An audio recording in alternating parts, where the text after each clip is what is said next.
A Operación Kilo 25 xa está en marcha. Esta campaña de sensibilización coas familias empobrecidas da cidade de Ourense leva 39 anos realizándose ao redor das datas de Nadal, recollendo kilos de alimentos sobre todo, pero tamén xoguetes e roupa, e sempre da man de Cáritas.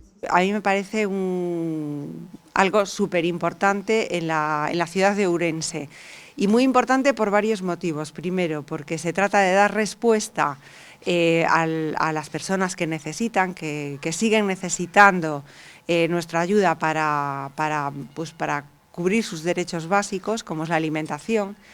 Y después, porque me parece que cumple una función muy importante de sensibilización. Nos supers da cidade vanse colocar ata o venres 19 de decembro os carriños da compra co cartel da Operación Kilo, onde a xente pode botar alimentos non perecedoiros. En máis de 300 comercios da cidade estarán tamén os petos para a recadación económica que se emprega despois para a compra tamén de alimentos. A Operación Kilo sempre nos gusta dicir que é un extra, é o extra de Nadal. Yo damos a unha entidade que está todos os 12 meses do ano traballando con as familias empobrecidas.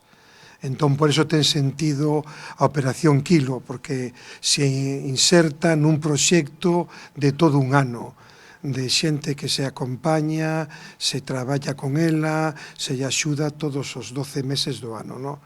Nos o que queremos coa Operación Kilo é o que decimos un extra, e queremos sensibilizar e queremos contaxiar que o valor da solidaridade se convirta en virtude. A virtude se diferencia do valor en que é algo práctico, en virtudes cidadás ou virtudes cristiás, o fondo sería facer algo polos demais. O ano pasado recolléronse 8.159 kilos de alimentos, 4.200 kilos de xoguetes, 6.200 kilos de roupa e 9.809 euros.